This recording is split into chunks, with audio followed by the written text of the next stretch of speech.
गजेंद्र मोक्ष की कथा है। तो सुखदेव जी महाराज एक कथा सुना रहे थे, तो परीक्षित ने कथा सुनकर कहा कि प्रभु ये कथा तो सत्य है, लेकिन मेरी बुद्धि में बात नहीं बैठती कि मनुष्य भी मरता है तो भगवान की प्रार्थना करते करते पुकारे तो भी कहीं भगवान आ जाते नहीं है। अगर पुकारे और भगवान आ जाए और सबको बचाते जाए तो व्यवस्था भंग हो जाएगी। तो एक हाथी के पुकार से भगवान आ गए। महाराज जी, शास्त्र की बात कभी मिथ्या नहीं होती, लेकिन मेरी बुद्धि में नहीं समझ आता है। सुखदेव जी ने कहा, तुमने ठीक सवाल पूछा है। पांड्यवंशी राजा प्रद्युम्न राजकाज का भार छोड़कर एकांत में जाकर पर्वत के किनारे तप करने लगे। तप करने से, ध्यान आदि करने से कुछ मनोबल तो बढ़ा, लेकिन निगुरा होने के कारण, मार्गदर्शन और गुरु की कृपा या कर्म को योग बनाने का सत्संग न होने के कारण वह राजा प्रद्युम्न अहंकार से भर गया। एक बार अगस्त ऋषि वहां से पसार हुए तो राजा ज्यों का त्यों बैठा रहा। त्रिकाल ज्ञानी ऋषि ने देखा कि कैसा मूड है।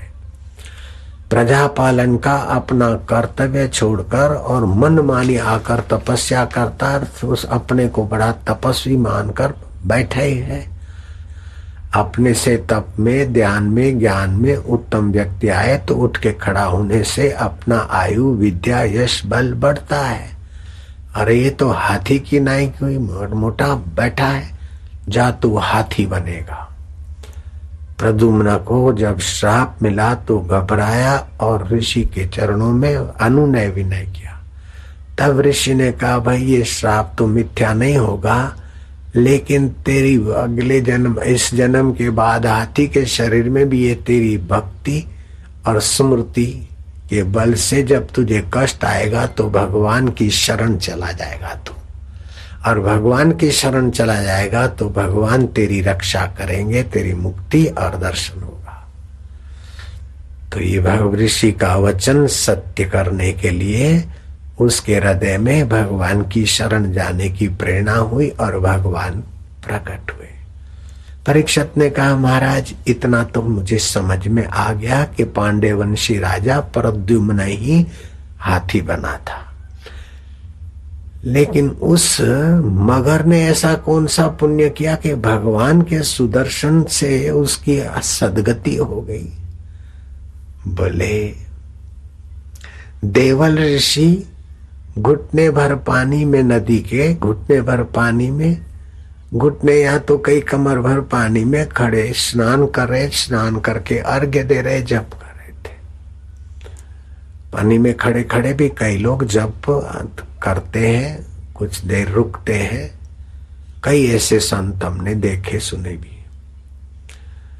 तो देवल ऋषि को हुहुल नाम का गंधर्व जल क्रीड़ा करते अंदर ही अंदर पानी में आकर मगर की नाई पंजों के बल से डराने की कोशिश करता था।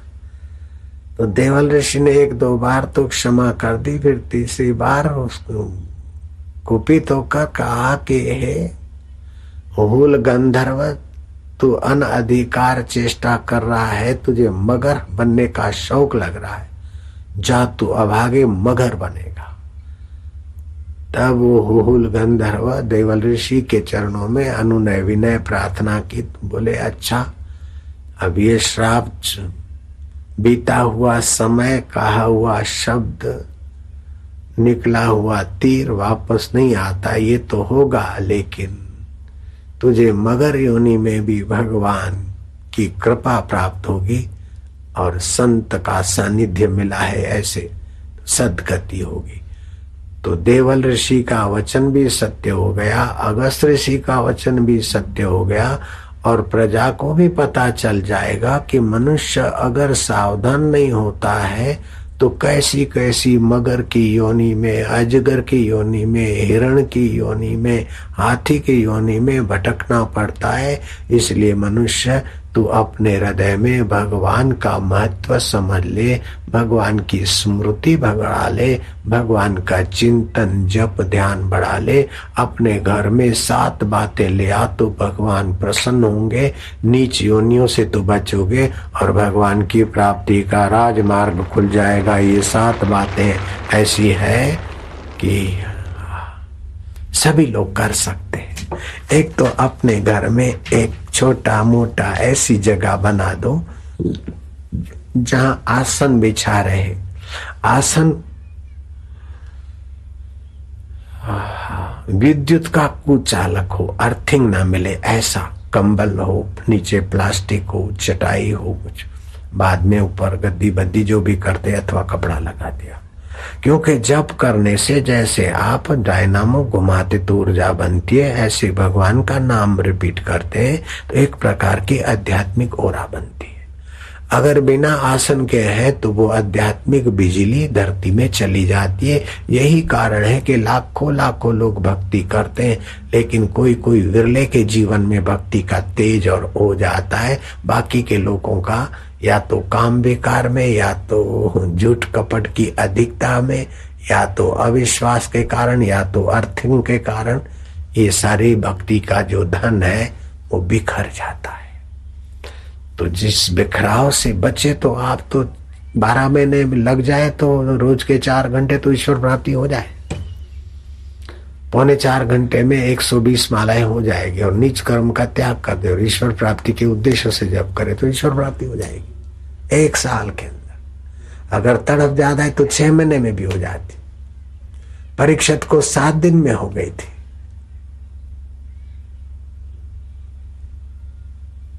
खटवांग को 2 मुहूर्त में हो गई थी। मैं तो कहता हूं 2 साल में भी हो जाए तो सौदा सस्ता है, और 20 साल में भी भगवत प्राप्ति हो जाए तो करोड़ों जन्म में क्या क्या प्राप्त किया सब छूट गया। भगवान ही अछूट है, वो एक बार मिल जाए तो शाश्वत शांति दी गच्छति।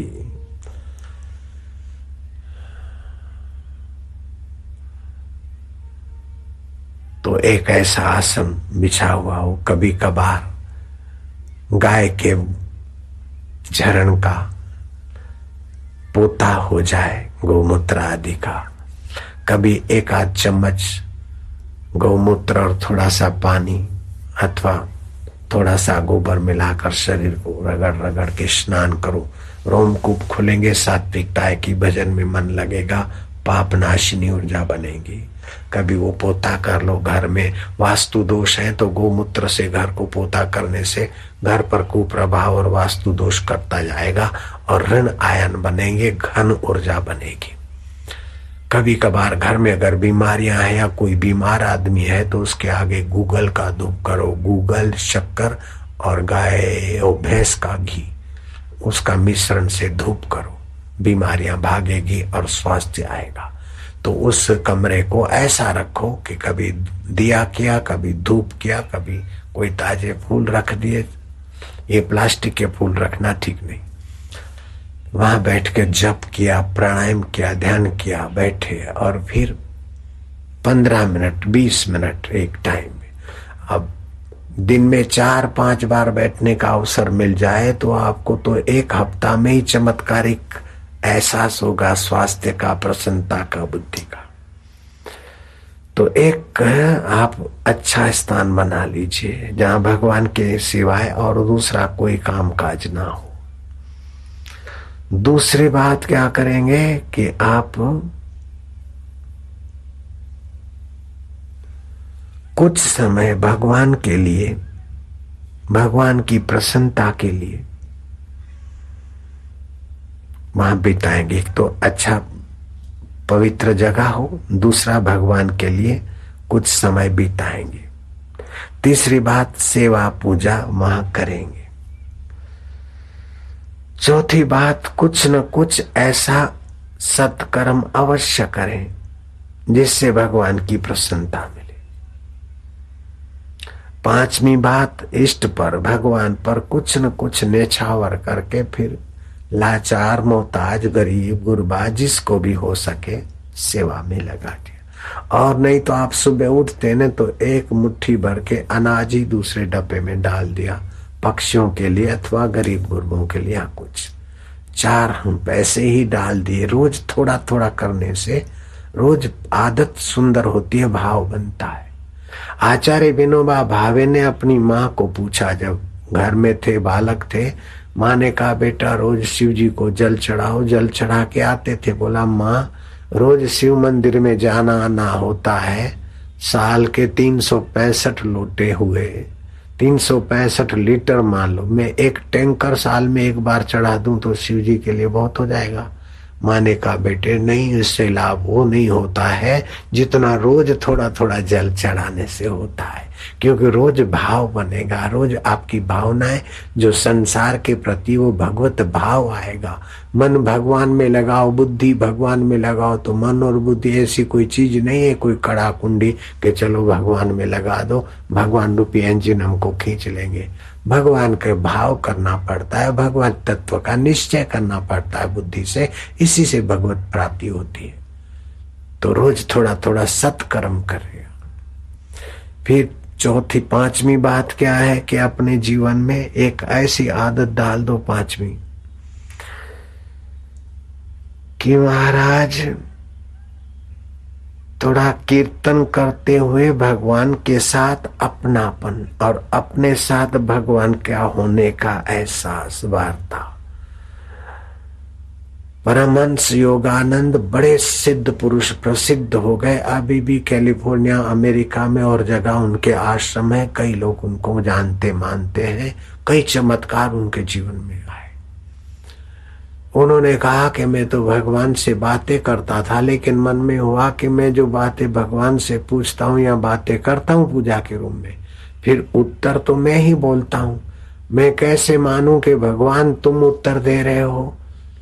ये तो मैं ही प्रश्न कर रहा हूँ और मैं ही उत्तर दे रहा हूँ, कहीं ऐसा तो नहीं है। तो योगानंद का घर का नाम था मुकुंद और उनकी बहन का नाम था रोमा। तो मुकुंद ने कहा, लिखा अपने जीवन चरित्र में योगानंद स्वामी ने, कि एक ऐसा आवाज आया कि श्रद्धा रख, जिसका तू पूजन करता है, जिसको ईश्वर मानता है, उसमें संदेह मत कर, मैं ही बोल रहा हूं, मैं परमात्मा बोल रहा हूं। तो ये आवाज आया तो मैं तो चुप था, और ये आवाज आया तो मैंने सुना, मेरी माँ ने सुना और मेरी बहन रोमा ने सुना, तो हम चकित हो गए। और फिर तो भगवान के साथ का अपनापन बढ़ता गया, और आज मुझे लोग परमहंस योगानंद करके जान रहे, मान रहे। ये भगवान की शरण का और भगवान को अपना मानने का फल प्रत्यक्ष है। ये तो ठीक है, योगानंद के आगे भगवान की वाणी हुई, लेकिन कुत्ते के मुंह से भगवान बोले हैं, ये प्रमाण है अपने पास। तीतर के मुंह से भगवान बोले हैं मनुष्य की वाणी। भगवान सर्व समर्थ है, कर्तुम शक्यम अकर्तुम। मेढक के मुंह से मनुष्य सुने, मनुष्य समझे, ऐसी वाणी बोले हैं, और वो वाणी मांडुक्य उपनिषद है। तीतर के मुख से भगवान बोले ऐसी वाणी, वो तैत्तिरीय उपनिषद है। भगवान के सामर्थ्य के आगे हमारी बुद्धि सोच विचार करके पूरा माप तो नहीं कर सकती, क्योंकि करोड़ों करोड़ों अरबों अरबों बुद्धिजीवी पैदा हो के लीन करने वाले भगवान को आप अपनी नन्ही सी प्राकृतिक बुद्धि में कैसे तोलोगे? इसलिए भगवान आप कितने कैसे हो, हम पूर्ण रूप से तो आपको नहीं जान सकते। ये अपूर्ण बुद्धि पूर्ण को कैसे जानेगी? खद्यो तो सूरज की उम्र कैसे जानेगा? लेकिन महाराज आप जैसे तैसे हो, जो भी हो, हम तुम्हारे हैं। हम तुम्हारे हैं कि नहीं, बस भगवान का पल्ला पकड़ो। पूजा के रूम में रात्रि को सोते समय हम तुम्हारे हैं ना, हम तुम्हारे। 1 दिन 2 दिन 5 दिन, अगर सच्चाई से तीव्रता से लग जाओगे तो 5 दिन बहुत हो गए। अंतरात्मा से भगवत वाणी आएगी कि हाँ तुम हमारे हो, आपका काम बन जाएगा। बेबोले भगवान जब बोलने लग जाएंगे तो आपके कई प्रकाशमय समाधान मिलेंगे, और उसका मतलब ये नहीं कि आप ये सट्टा कौन सा लगाएं, फलाने की टांग कैसे तोड़े, ये वासना संयुक्त बातें करोगे तो फिर आपका मन ही दूसरे रूप में द्वेष होगा, उसके लिए नफरत बरसाएगा, राग होगा उसके लिए अनुकूल बात करेगा। तो ये मन के फंदे में फंस जाओगे। आप राग द्वेष रहित होके भगवान से प्रीति पूर्वक नाता जोड़ो और फिर अनर्गल बातें न करो, खाली उनको अपना अपने को उनका मानकर उनकी प्रीति संपादन करो, फिर अच्छी प्रेरणा और सब अपने आप होता जाएगा। बिल्कुल विलक्षण चमत्कारिक लाभ होगा। फिर आप के पास चाहे पढ़ाई लिखाई है, चाहे आप एकदम अनपढ़ है, इक्का दुक्का भी आपने स्कूल में नहीं सीखा, लिखा क ख भी आप नहीं जानते, फिर भी आप बड़े बड़े विद्वानों का मार्गदर्शन कर सकते हैं। सत्ताधीशों की सत्ता की रक्षा करने का आपका संकल्प काफी हो जाता है, इतना भगवत सत्ता है। कबीर जी कोई खास नहीं पढ़े थे, लेकिन कबीर जी पर थीसिस लिखने वाले कई बच्चे डॉक्टर बन गए, पीएचडी कर रहे।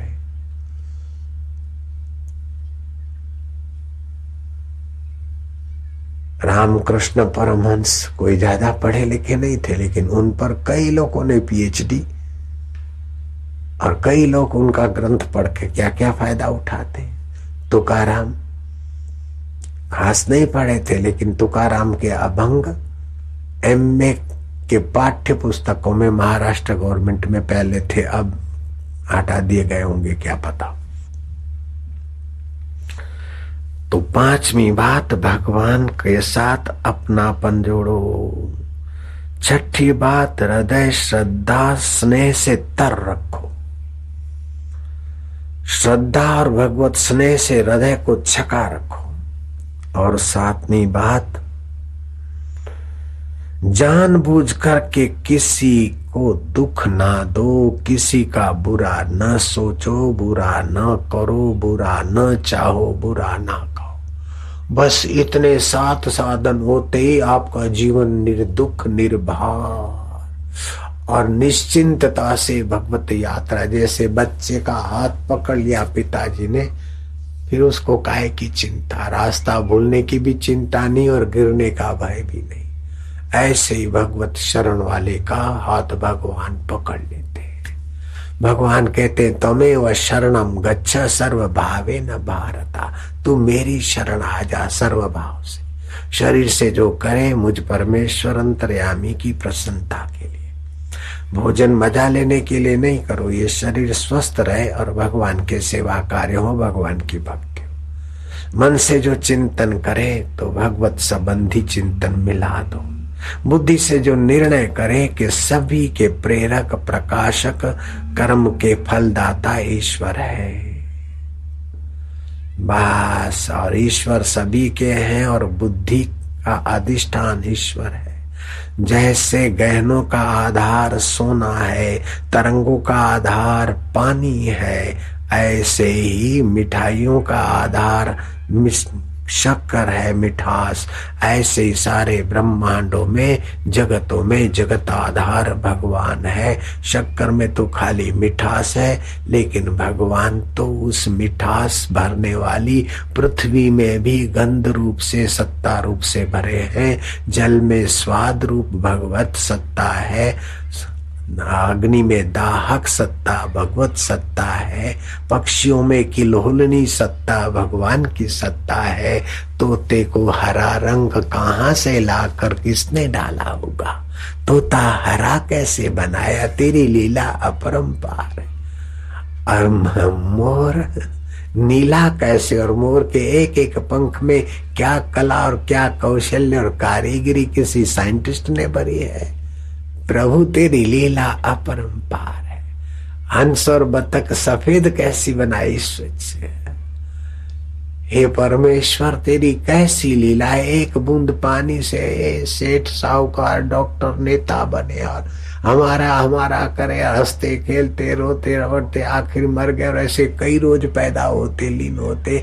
कैसी तेरी लीला है। तेरी लीला तू ही जाने, हे जग के पालनहार।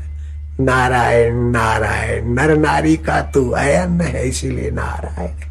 हरि तू पाप ताप हरने वाला है, अपनी माया के प्रभाव को हर के भक्त का भला करने वाला है, इसलिए हरि है। गोविंद, गो माना इंद्रियां, इंद्रियों को सत्ता देने वाला तू ही आत्मदेव परमेश्वर, तू गोविंद है। गोपाल, इंद्रियों का पालन पोषण करने वाला भी तू ही है, नेत्रों को स्वास्थ्य देने वाला, जीव को, इंद्रियों को, तू गोविंद है, तू गोपाल है, तू अच्युत है। तेरे अनंत नाम अनंत काम, फिर भी प्रभु तेरी महिमा का कोई पार नहीं। नारायण ओम ओम ओम ओम। शांत हो गए। फिर मन इधर उधर जाए, कभी मन ना लगे तो ऐसा 2 बार श्वास लेके ऐसा ऐसा करके फिर बैठोगे तो मन लगे। कभी जीवन रसायन पुस्तक है, ईश्वर की ओर है, रामायण है, भागवत है, गीता है, पढ़ते पढ़ते जहाँ अच्छा आनंद आया, शांति आई, वहां चुप हो गए। फिर मन इधर उधर गया, फिर ग्रंथ पढ़ा, नहीं तो भगवान का नाम लिया। लंबा श्वास लो तो हरि ओम जब बोलेंगे ना, तो माँ जब बोलोगे तो होठ बंद कर देना। हाँ, हरि ओम।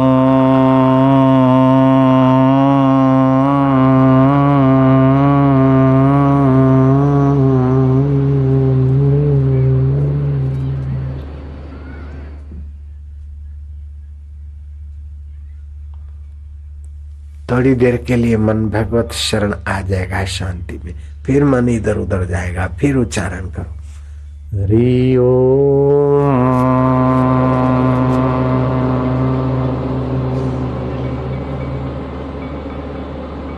भगवान के सामने देखो, ओमकार को देखो, गुरु को देखो, किसी चीज को एक टक देखते जाओ और फिर शांत होते जाओ।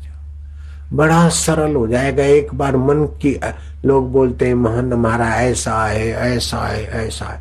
तुम्हारे मन में हजार हजार अवगुण है, हमने मान लिया, लेकिन 2 बड़े भारी गुण है। मन को जहाँ चस्का लगता है वहां अपने आप जाता है।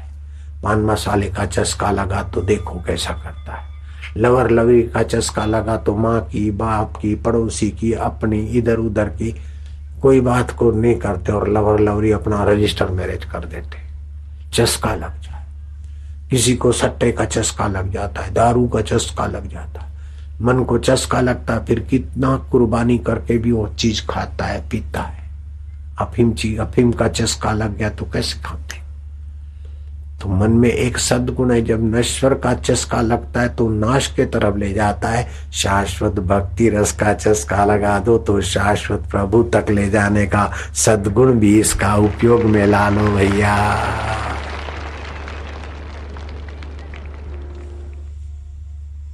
एक बात। दूसरा, मन में सद्गुण ये है कि 2 चीज एक साथ में नहीं रहती उसमें, विचारे में।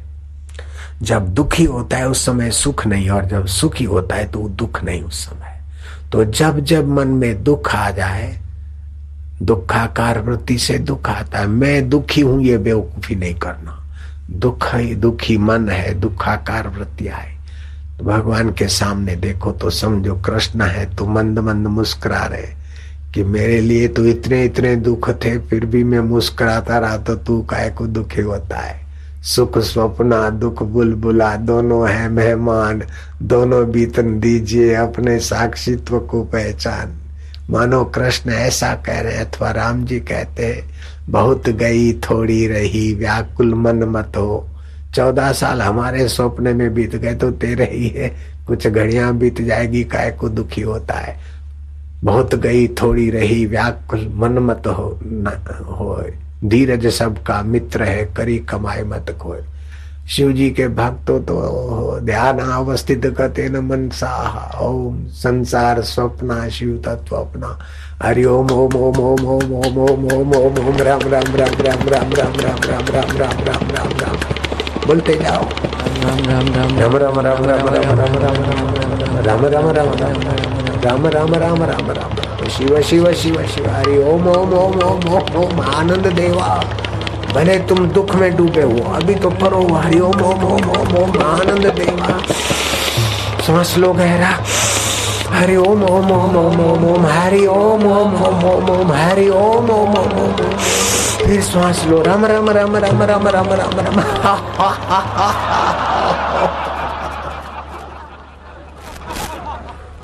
कितना भी बड़ा भारी दुखमय जीवन हो, आप ऐसा करो, देखो दुख कहां रहता है। एक बूढ़ा था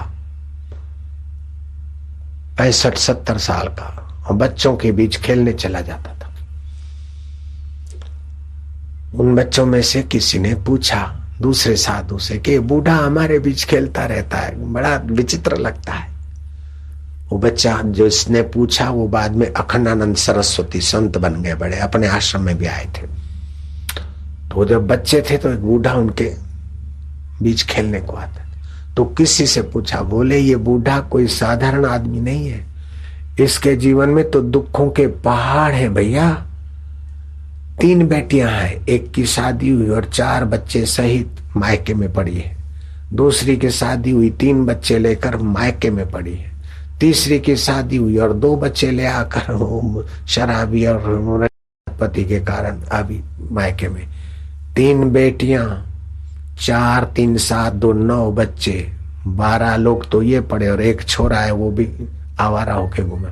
बेटा ऐसा और बूढ़ा 65-70 साल का, दुखों के पहाड़ों के बीच भी इतना हंसते खेलते तुम्हारे बीच जी रहा है। इसने सत्संग से युक्ति जान ली है, खाने पीने के साधन नहीं है, कोई मित्र कोई स्नेही थोड़ा बहुत इकट्ठा करके दे देते हैं, बड़ी मुश्किल से गुजारा चलता है, कभी कभी रात को लंघन भी सो जाते हैं, फिर भी दुख को हरने वाली युक्ति है, इसलिए निर्दुख प्रसन्न होकर जी रहा है। इससे सीखने जैसा कुछ है तो सीख लो। वो बच्चा आगे चल के महान संत बन गए। उनके सत्संग में इंदिरा की गुरु आकर बैठती थी, आनंदमयी माँ। ऐसे ऐसे लोग, इतने बड़े भारी दुख, द्रौपदी के दुख के आगे तेरा दुख क्या है, मीरा के मुसीबतों के आगे तेरी मुसीबतें क्या है, कबीर जी की निंदा के आगे तेरी निंदा क्या है, कृष्ण पर कलंक लगे उसके आगे तेरे पर कलंक क्या है, राम जी के जीवन में जो उतार चढ़ा हुआ है और दुख आए तेरे दुख क्या है। ये तो सब, ऐसा कोई मनुष्य नहीं। दुख से आप दुखी मत होइए, लेकिन दुख के निमित्त का उपयोग करिए, दुख के प्रभाव का फायदा उठाइए। दुख का प्रभाव आसक्ति छुड़ाने के लिए आया है, दुख का प्रभाव दुखहारी ईश्वर के प्रसाद को जगाने के लिए आया है। आप दुखी होकर सुख की आशा में दुख का फायदा नहीं लेते, दुख से आप दुखी होकर परेशान हो जाते। दुख का फायदा लीजिए और सुख का भी फायदा लीजिए। हम सुख में भी ठगे जाते हैं, दुख में भी ठगे जाते हैं। सुख हमको भोगी बनाकर, खोखला बनाकर दास बना देता है, दुख हमें डरपोक, कैर और परेशानियों से हम खोखला बना देता है। नहीं, दुखम वा यदि वा सुखम, सुखम वा यदि वा दुखम सहयोगी परमो मता। सुख का भी सदुपयोग करो, सुख बांटने की चीज है और दुख पैरों तले कुचलने की चीज है। दुखालय संसार से आसक्ति मिटाने के लिए, अहंकार मिटाने के लिए, पर आश्रय मिटाकर स्व आश्रय आने के लिए दुख बहुत जरूरी है। वो आदमी अभागा है कि जिसके जीवन में दुख और विरोध नहीं है, वो तो महा अभागा है, महापतन की खाई में जा रहा है जिसके जीवन में विरोध और दुख नहीं है। विरोध और दुख के बिना विकास संभव ही नहीं है, लेकिन हम विरोध और दुख का ठीक से फायदा नहीं उठा पाते। अनुकूलता और सुख का भी ठीक से फायदा नहीं उठा पाते। अनुकूलता और सुख राग की निवृत्ति के लिए, प्रतिकूलता और दुख राग की निवृत्ति के लिए है, और अनुकूलता और सुख सेवा के लिए। अनुकूलता और सुख मिले तो सेवा करके बहुतों के हृदय में जो परमेश्वर बैठा है उसको संतुष्ट कर दो। संतुष्ट सततम योगी। सासू में, बहू में, पड़ोसन में, इसमें उसमें जहां मौका मिले उनके हृदय के परमेश्वर को निहारते उनसे व्यवहार करो, आपका सुख कई गुना हो जाएगा। द्रौपदी से रानियों ने पूछा कि द्रौपदी, हम महल में रहती हैं, गरम गरम भोजन खाती हैं, दासियों की सेवाएं लेती है, रथों में घूमती है, गहने गांठे पहनती है, फिर भी हमारे हृदय में उतना सुख शांति नहीं, चेहरे पर नैसर्गिक प्रसन्नता नहीं है। लेकिन द्रौपदी, तुम वन में इतना इतना तुम्हारे पर जुल्म और अन्याय अत्याचार हुआ, फिर भी तुम इतनी प्रसन्न, खुश और मजबूत कैसे दिखाई देती हो? बोले, मुझे कहीं भी मैं होती हूँ तो और कोई दुखी होते न, उनकी सेवा खोज लेती हूँ। दूसरे के दुख हरने से मेरा ऐसा दुख हरि का आनंद आता है कि मुझे लगता है कि महलों में रहती तो शायद मैं खोखली हो जाती। जो दूसरों के दुख से पीड़ित होकर उनके दुख निवृत्त करने में कुछ भी भाग नहीं लेता, उसका दुख मिटेगा नहीं। जो संसार की चीजें और सत्ताएं और वस्तुओं को, परिस्थितियों को संभाल कर सुखी रहना चाहता है, वो बड़ी भारी गलती करता है, उसको धोखा मिलता है।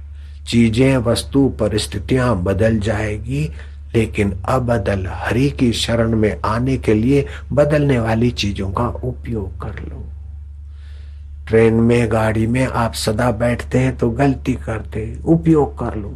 ऐसे संसार का उपयोग कर लो। संसार तेरा घर नहीं, 2-4 दिन रहना यहाँ, कर याद अपने राज्य की स्वराज निष्कंटक जहाँ। मानव तुझे नहीं याद है, तू प्रभु का ही वंश है, कुल गोत्र तेरा ब्रह्म है, सद ब्रह्म का तू वंशज है। संसार तेरा घर नहीं। नारायण नारायण नारायण नारायण नारायण ओम हरि। चलते फिरते भगवान के नाम का सुमरण। कोई बड़ा सुंदर दिखे, बड़ा तपस्वी दिखे, बड़ा महात्मा दिखे, बड़ा प्रभावशाली दिखे, तो उसका बड़प्पन किसकी सत्ता से? क्या उसके कपड़े की सत्ता से है, हाथ पैरों की सत्ता से? नहीं, वो तेरी सत्ता से उसका बड़प्पन है। वाह मेरे प्रभु। कोई बच्चा बच्ची नन्हे मुन्ने प्यारे लगते तो उसमें सत्ता भगवान की देखो। जहां जहां प्रभाव दिखे, विशेषता दिखे, वहां वहां भगवान की स्मृति ले आओ, तो दिखने की चीजें अनेक होगी, लेकिन आपका मन एक में ही बार बार चला जाएगा, तो बहुमति हो गई ईश्वर के तरफ की। नारद जी द्वारका जाते भगवान बोलते, जाओ जरा वैंकुट की खबर ले आओ। जाते, फिर आए, जाओ जरा बिंद्रावन का चक्कर मार आओ। फिर भगवान के पास, जाओ जरा फलानी जगह जाओ। तो जाने की 50 जगह, लेकिन आने की तो द्वारिका एक जगह। ऐसे ही आपका मन 50 जगह जाए, लेकिन उन 50 जगहों में बार बार भगवत स्मृति ले आओ। गंगा जी कल कल चल चल बह रही है, गंगा जी की शीतलता और मधुरता का अनुभव तू ही तो कराता है। गंगे हर पक्षियों की किल्लोल में तेरी सत्ता है, फूलों में सुगंध तेरी सत्ता से आई, और सूंघने की सत्ता तेरे में। 2 भाइयां जा रही थी, एक ने नई शादी की थी, वो अपनी सहेली के साथ बात करती जा रही। मेरा पति को तो मैं कभी कभी यार बोल देती हूँ, और देखने मेरी नथनी कैसे लाया वो यार। मेरा यार तो सचमुच में गजब की नथनी लाया।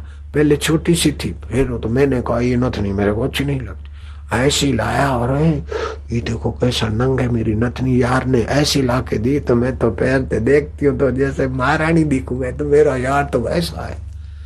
कबीर जी ने देखा कि हाय राम, ये आजकल की छोरियां कितनी छोटी नजरिया में अपना जीवन खो रही है। कबीर जी को दया आई, साखी बनाई।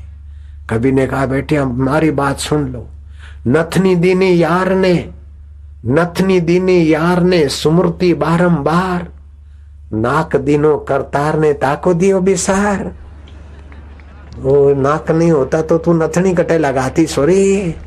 नथनी दीनी यार ने सुमृति बारंबार, नाक दिनो करतार ने ताको दियो बिसार। तो तुम भगवान की स्मृति बढ़ा दो। भगवान का होना तो ही है, लेकिन स्मृति से भगवत सत्ता का फायदा होता है। अर्जुन भी कहता है नष्टो मोह स्मृति लब्धवा, मैं शरीर हूं, मैं फलाना हूं, मैं ऐसा नहीं करूं वैसा करूं, ये मेरा मोह था। आपके सत्संग से मेरा मोह नष्ट हो गया। श्री कृष्ण ने अर्जुन के आगे जो सत्संग किया, गीत गाए, वो गीता बन गई। दत्तात्रेय ने जो शिष्य के आगे गीत गाया, वो दत्तात्रेय गीता बन गई। राम जी ने जो गीत गाए आध्यात्मिक, वो राम गीता बन गई, शिव गीता बन गई। बस प्रेम की बोली का नाम संगीत है, गीत है। प्रेम की चाल का नाम नृत्य है। और प्रेम भगवान में करो तो महाराज वो परमात्मा की बंदगी हो जाती है। प्रेम देना जानता है और अहंकार लेना जानता है। कुछ न कुछ प्रेमी, और भगवान को क्या जरूरत है, लेकिन प्रेमी पानी का लोटा शिव जी को चढ़ा देता है, चावल के दाने रख देता है, 2 पैसे धर देता है। लक्ष्मी नारायण स्वयं है, लेकिन वहां प्रेमी दिए बिना नहीं रहता। प्रेम देते देते अपने अहम को भी दे डालता, और अहंकार लेते लेते ऐसा भारी हो जाता है कि दुनिया की चीजों से दब मरता है। मैं धन वाला, धन मेरा, धन को तो पता ही नहीं मैं किसका हूं। मैं मकान वाला, मकान मेरा। मैं खेत वाला, खेत मेरा। मैं गहने वाली, गहने मेरे। अरे मौसी, गहने कोई उठा के ले जाए तो गहने तेरे को बोलेंगे भी नहीं कि सेठानी राम राम मैं जा रहा हूं। वो इतने बेवफा है कि तुमको पहचानते नहीं, और भगवान इतना दयालु है कि तुम्हारा भला किए बिना तुमको छोड़ता नहीं है। यहां भी लेकर आया तो उसकी कृपा ही तो लेके आई, वही तो तुमको लाया है। ओम नमो भगवते वासुदेवाय। श्री कृष्ण से उद्धव ने पूछा कि सबसे बड़ा पुरुषार्थ, बड़ा शौर्य क्या है? श्री कृष्ण ने कहा स्वभाव विजय शौर्य। अपने हल्के स्वभाव को बदलना, अपना भगवत स्वभाव जगाना, ये बड़ी बहादुरी है, बड़ी शूरवीरता है। IAS ऑफिसर हो गए, धन्यवाद। सचिव है, शाबाश। मंत्री है, शाबाश। लेकिन स्वभाव पहले से समता बढ़ी, उदारता बढ़ी, नम्रता बढ़ी, प्रसन्नता बढ़ी, परोपकारता बढ़ी, तो आपका सब कुछ ठीक रास्ते है। अगर विलासिता बढ़ी, विषमता बढ़ी, अहंकार बढ़ा, भोग वासना बढ़ी, तो आपने स्वभाव को बिगाड़ कर, राजा नृग था लेकिन स्वभाव नहीं सुधरा तो दूसरी जन्म में क्रिकेट हो गया। राजा भरत था जिसके नाम से भारत पड़ा। अंत में एक हिरण में प्रीति हो गई, हिरण के शरीर में गया। राजा अज था, मिथिला का नरेश। अपने स्वभाव में भगवत तत्व नहीं लाए, अजगर बन गए। लोग अपना बाथरूम गंदा रखना नहीं चाहते हैं, शौचालय गंदा नहीं रखना चाहते, लेकिन स्वभाव गंदा हो जाता है जरा जरा बात में। किसी की निंदा, किसी से वैर, किसी की चर्चा, किसी का कुछ चिंतन करके चिंता। अपना स्वभाव क्यों बिगाड़ो भाई? स्वभाव को मधुमय रखो, सुखमय रखो, शांतिमय रखो। बीच बीच में चुप्पी साध लो। सब बदल रहा है, सब मर रहा है, बीत रहा है। बीत रहा है जो जानता है अभीतात्मक हमें शांति। सुबह नींद में से उठो, थोड़ा शांत हो जाओ। सपने जो आते हैं, कुछ चिंता, रोग और भय के कारण काल्पनिक सपने आते। कुछ सपने प्रभात काल को आते हुए जल्दी फल देने वाले होते। कुछ सपने स्वास्थ्य की खबर बताने वाले होते। कुछ सपने होने की खबर देने वाले होते, तो कुछ सपने हो गई उसका चित्रण दिखाते। सपने सभी के सभी झूठे नहीं होते, सभी के सभी सपने सच्चे भी नहीं होते।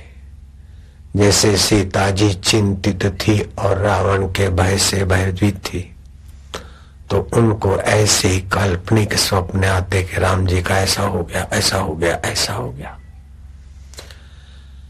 ब्रह्म वैवर्त पुराण अध्याय 77 में आया है कि स्वप्ने में गौ का दर्शन, हाथी, घोड़े, महल, पर्वत, वृक्ष पर चढ़ना, भोजन करना अथवा रुदन करना आदि दिखता है तो समझ लो आपको धन की प्राप्ति होने वाली है। अगर राजा, सेना, बैल, दीपक, अन्न, फल, पुष्प, छत्र, हवन, रथ आदि दिखता है तो आपको धन के साथ कीर्ति की भी प्राप्ति होने वाली है। गाय का दूध, गाय का घी, गाय माना ये देसी गाय, वो सूरी में से बनाई हुई जर्सी गाय की बात मैं नहीं करता। गौ दुग्ध, गाय का घी, फल, पान, मंदिर, श्वेत धान्य से भरा घड़ा अगर दिखता है तो लक्ष्मी प्राप्ति होके ही रहेगी। फलवान वृक्ष, सर्पदंशन मतलब सांप ने काट लिया अथवा मत्स्य दिखा, मोती, शंख, हीरा, चंदन, फले फूले, बेल, आम आदि दिखे तो धन की प्राप्ति होने वाली ही है। अगर प्रतिमा और शिवलिंग दिखता है तो स्वप्ने में प्रतिमा दिखी, भगवान की या शिवलिंग दिखा तो विजय और धन होने वाला ही है। शुभ स्वप्न में भस्म, रुई, हड्डी के सिवाय अन्य श्वेत वस्तुएं जो भी दिखती है वो सब शुभ ही शुभ करेगी। हड्डी, रुई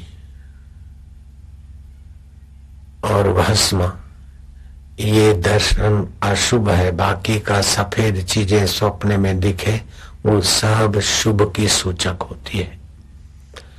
अशुभ स्वप्न में दिखे वो वस्तु, काली वस्तु,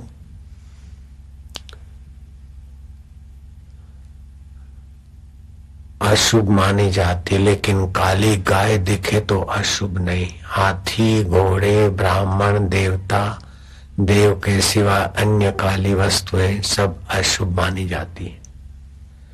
स्वयं को मरा हुआ देखना मतलब लंबी आयुष्य होने वाली है। स्वयं को रोगी देखना, स्वप्ने में आप निरोग होके ही रहेंगे, पक्की बात है। स्वयं को स्वप्ने में दुखी देखना, आप सुखी होंगे, बिल्कुल पक्की बात है। ये स्वप्न शास्त्र का सिद्धांत अकाट्य है जो आपने अभी सुना। ब्रह्म वैवर्त पुराण के आधार से मैंने आपको ज्यों का त्यों सुनाया है। एक शब्द भी मेरा उसमें मिला हुआ शायद नहीं है।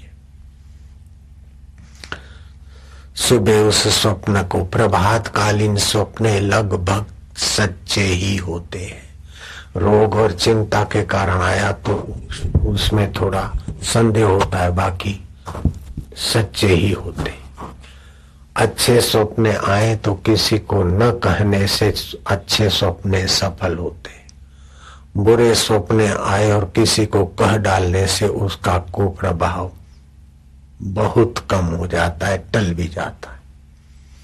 बुरे सपने सुनाए बिना मत रहो और अच्छे सपने सुनाने को सोचो ही मत।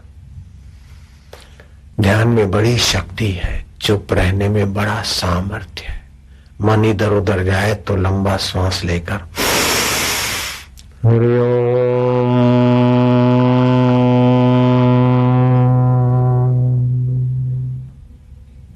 फिर एक टक देखो भगवान को, ओमकार को, गुरु को। जितनी देर गुंजन में गया उतनी देर चुप हो जाओ। कुछ न करना बड़ा साधन करना है, इससे स्वभाव सुधरेगा, योग्यताओं का विकास होगा, भगवत प्राप्ति आसान बन जाएगी। उद्धव ने श्री कृष्ण को कहा, त्रिलोकी में सबसे ज्यादा श्रेष्ठ काम क्या है? त्रिलोकी में सबसे बड़ी संपदा और बड़ा वैभव क्या है? श्री कृष्ण ने कहा स्वभाव विजय शौर्यम, स्वभाव पर विजय पाना ही बड़ी शूरवीरता है। हम भजन तो करते हैं, घर तो सुंदर बनाते, फलाना सुंदर बनाते, लेकिन स्वभाव में गंदी आदतें हैं, उधर ध्यान नहीं देते। जिसका स्वभाव चंगा है उसको तो घर वाले तो क्या पड़ोस वाले भी चाहते हैं, अपने जाति वाले तो क्या दूसरे जाति वाले भी चाहते हैं। और जिसका स्वभाव बिगड़ा है उसको तो अपना पति भी नहीं चाहता, पत्नी भी उसको नहीं चाहती। बिगड़ा स्वभाव कुत कुत कुत कुत कुत नहीं, अपने स्वभाव को मधुर बनाओ। वेद में एक मंत्र आता है, उसका अर्थ यह है कि वेद कहता है, हे प्रभु, आप प्रार्थना करो कि हे परमेश्वरा, हे देवेश्वरा,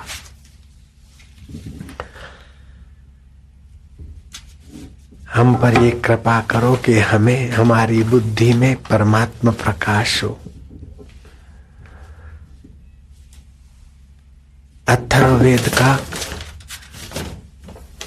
कांड 7वां, सूक्त 8वां और मंत्र पहला, भद्रार्धि श्रेय प्रेहि बृहस्पति पुरस्ताते अस्तु। सुख से परे परम कल्याण। ये संसारी सुख से परे, सुख तो दुख को लाता है, सुख आसक्ति को लाता है, सुख भोगी नरकों में जाता है। वेद कहता है सुख से परे परम कल्याण प्राप्त हो, तुम्हें सुख से परे परम कल्याण प्राप्त हो। और ज्ञानी तेरे पथ प्रदर्शक हो। आत्म साक्षात्कार जिन्होंने किया है, जिनको आत्मा परमात्मा का ज्ञान हुआ है, हे मनुष्य, ऐसे ज्ञानी संत तेरे पथ प्रदर्शक हो। तेरा तो मंगल होगा, तेरे दर्शन और वचन सुनने वालों का भी मंगल होगा, अगर ज्ञानी महापुरुष का पथ प्रदर्शन तुझे मिल जाएगा तो। तू 2 रोटियां कमा कर 2-4 बच्चों को जीवन पाल पोष कर मरने के लिए एक साधारण जीव नहीं है, तू मनुष्य है बेटा। और जो मन से भगवान के साथ संबंध जोड़ दे, ऐसी तेरे में मनुष्यता है। तो अपने स्वभाव को दिव्य बना। अपने जीवन में कोई न कोई व्रत रखो कि इतनी माला तो जरूर करेंगे, रात को सोने से पहले भगवान को धन्यवाद देंगे, स्नेह करेंगे, सुबह उठेंगे तो अपने 4 बातें याद करेंगे, अपना पुरुषार्थ, अपना स्वास्थ्य, अपना आरोग्य और अपना पुण्य कर्म। आज ये पुण्य कर्म करूंगा, आज ये पुरुषार्थ करूंगा। आरोग्य के बारे में घर के लोगों का, अपने लोगों का कोई बीमारी है तो उसका उपाय भीतर से सुबह पूछो और फिर भगवान का नाम लो। राम राम राम राम, हरि ओम ओम ओम ओम ओम ओम ओम ओम ओम ओम ओम ओम ओम, हरि ओम ओम ओम, शिव शिव शिव शंभो भोलेनाथ। बिन फेरे हम तेरे, पति पत्नी फेरे फिरते एक दूसरे को छोड़ के मरते, लेकिन हम तेरे से कोई फेरे नहीं फिरे। फिर भी जन्म के पहले जीवात्मा तेरा था, बचपन में भी हम तेरे, अभी भी तेरे, तेरे नहीं माने तभी हम तेरे। और मरने के बाद ये कुटुंब भी नहीं रहेंगे, शरीर नहीं रहेगा, फिर भी ये जीवात्मा परमात्मा तेरा ही रहेगा। बिन फेरे हम तेरे। ऐसा सोचने करने विचारने मात्र से आपके विकार कम हो जाएंगे, आसक्ति कम हो जाएगी, भय कम हो जाएगा, चिंताएं कम हो जाएगी। जिसका रक्षक पोषक प्रेरक भगवान और भगवान को पाए हुए संत हो जाते, वो चिंता काहे को करे। चिंता बड़ी अभागिनी, चिंता से चतुराई घटे, घटे रूप और ज्ञान। चिंता बड़ी अभागिनी, चिंता चिता समान। मेरो चिंत्यो होत नहीं, हरि को चिंत्यो होए। आप पुरुषार्थ करो, लेकिन जो कुछ हो जाए सब बीत जाएगा, सब गुजर जाएगा। ये बन जाऊं, वो बन जाऊं, जन्म जन्म तक मिलते रहेंगे, लेकिन मिलेंगे तो फिर भी तो मरेंगे न बेटे। मैं पायलट बन जाऊं, मैं ये बन जाऊं, लेकिन अंत में बूढ़ा होगा, मरेगा। पायलट ही नाराज होगी, पायलट बीमार होगा, फिर क्या हो जाएगा। पायलट बन गया तो क्या बहादुरी कर दिया, और इंजीनियर बन गया तो क्या जख मार लिए, वकील बन लिया तो क्या बहादुरी कर ली, और महाराज और कुछ बन गए तो क्या बड़ी बात। जिससे बना जाता है उस प्रभु का बनकर देख, दुनिया का बनकर देख लिया, उस जगदीश्वर का बनकर देख, प्रभु में तेरा हूं। जो बनेगा बाहर से वो तो बिगड़ेगा, लेकिन जीव आत्मा तो तेरा पहले था, अब भी है, बाद में रहेगा। ये बात पक्की मान लो, कल्याण हो जाएगा। हम भगवान के थे, हैं और रहेंगे। जैसे जल जंतु जल में से पैदा होते, जल में रहते, जल में लीन होते, ऐसे हम ईश्वर की सृष्टि में पैदा होते, ईश्वर की सृष्टि में रहते और ईश्वर में लीन होंगे। इतना मान लेने से भी आपका ईश्वरीय भाव आपको सत प्रेरणा देगा, मदद करेगा। इसकी उसकी छोटी छोटी मदद से तो आप भीख मंगे बने रहेंगे, तू ये दे दे वो दे दे। इससे तो उसी मददगार को जो सर्वत्र सदा है उसी को अपना मानकर उसी से प्रीति करो, उसी से नाता जोड़ो, गुरु मंत्र का जप करो, 10 प्राणायाम करो। हर रोज जैसे स्नान की जरूरत है, भोजन की जरूरत है, ऐसे हर रोज सत्संग की जरूरत है। सत्शास्त्रों को पढ़ो, नियम रखो तो मन पवित्र रहे, बुद्धि पवित्र रहे, स्वभाव में भगवत रस भगवत ज्ञान आदि आवे। नामदेव महाराज कहते हैं, हमारा व्रत तो एकादशी और हमारा देव केशव है, हमारा तीर्थ तो तुलसी माता है और हमारा व्यवसाय क्या है? हरि कीर्तन, हरि संग, संतों की चरण रज में स्नान, यही हमारा व्यवसाय है। नामदेव तो तर गए, लेकिन नामदेव के संग में कई लोग तर गए। दर्जी का काम करते कई दर्जी बन बन के मर गए, लेकिन नामदेव दर्जी नहीं बने। दर्जी का थोड़ा बहुत आजीविका करा और बाद में भगवान के भक्त बन गए। इंजीनियर, वकील, राजा तो कई बने, लेकिन जनक राजा राजा बनकर नहीं रह गए, महाराज हो गए। ऐसे कोई कोई वकील, गांधी जी वकील तो थे लेकिन वकील नहीं रह गए, महात्मा गांधी बन गए। परोपकार महात्मा बना देगा। आपके पास जो योग्यता है उसको अपने स्वार्थ के लिए खर्चोगे तो आप छोटे से केंद्र में रह जाओगे। वो योग्यता बहुजन हिताय बहुजन सुखाय, आप ज्ञान पूर्वक उसको लगा दोगे, आपकी प्रसन्नता बढ़ेगी और उन्नति तो जैसे छाया आपके साथ चलती है ऐसी चलेगी। बिल्कुल पक्की बात है। बापूजी बापूजी बापूजी लोग कर रहे हैं, देश परदेश में कई चैनलों में बापूजी का सत्संग सुन रहे, तो क्या कोई सर्टिफिकेटों की योग्यता है अथवा पटाने वाले भाषणों की योग्यता है? नहीं नहीं, जो कुछ योग्यता है लोगों की सेवा में लग जाए, कुछ भी मिलता है ध्यान में, खोज में, शास्त्र में, लोगों की सेवा में लग जाए, बस अपने आप योग्यता बढ़ जाती। योग्यता बढ़ाने का ये तरीका सुंदर है।